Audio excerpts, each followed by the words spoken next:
Hi, welcome back to the Franchise Guide. I'm Mike Martuz, a longtime franchise consultant and former multiple time franchise owner. Today's topic, the initial investment to buy and open a franchise. If you're considering becoming a franchise owner, understanding the financial commitment you're about to make is crucial.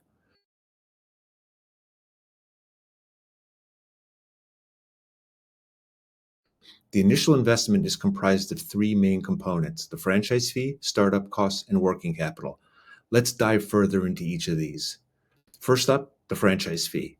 Think of this as your ticket to join the franchise. When you pay this fee, you're essentially buying the rights to use the franchisor's business model, brand name, and systems. But it's not just about the name. Your franchise fee typically covers initial training and support as well. The franchise is going to teach you the ins and outs of running the business their way. This is crucial for maintaining brand consistency and franchisee success. Now, you might be wondering, how much are franchise fees? Well, they vary widely depending on the industry and the brand. You might see fees as low as 10,000 and you might see them well over 60,000. Several factors will influence the cost of these fees. The first and foremost is the brand reputation and recognition. If you're buying into a household name, expect to pay a premium for that brand power. The level of support services provided by a franchisor also plays a role.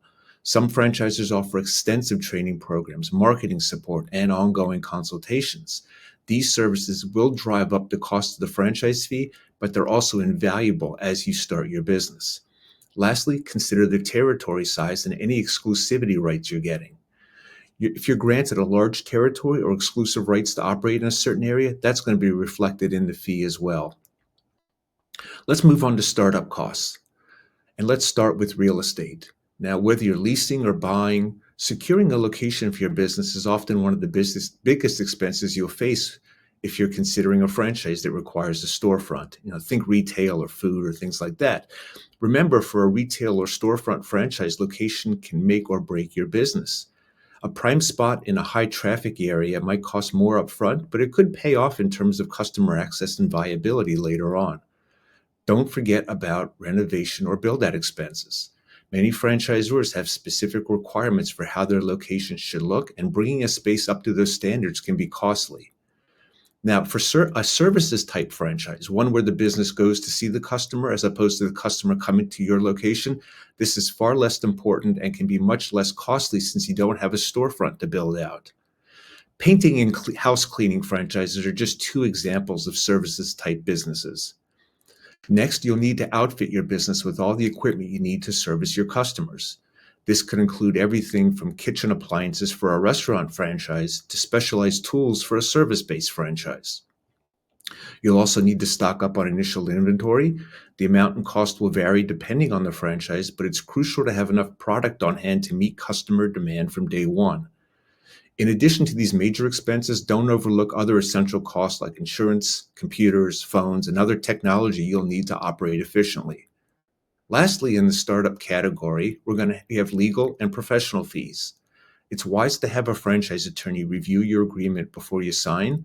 It's an added expense, but it can save you headaches and money down the road.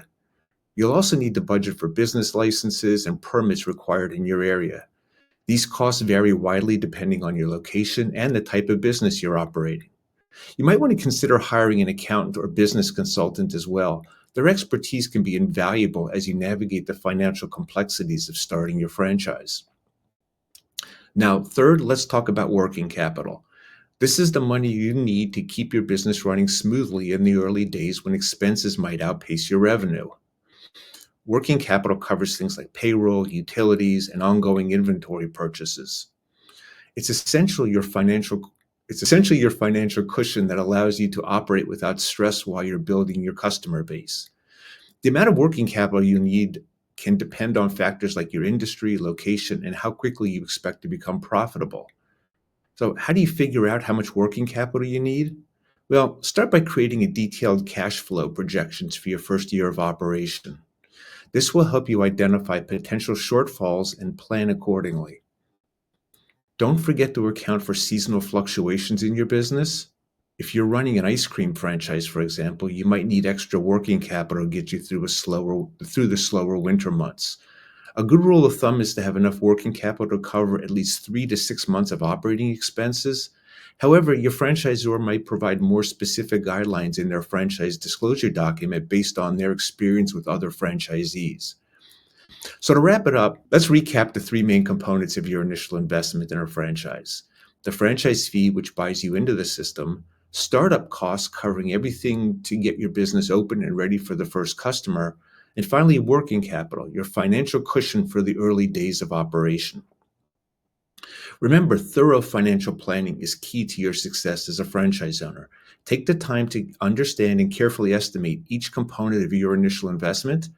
Before you sign on the dotted line, we always encourage you to seek professional advice. Franchising can be exciting and rewarding, but it's crucial to go in with your eyes wide open. By understanding your initial investment, you're taking an important first step toward franchise ownership success.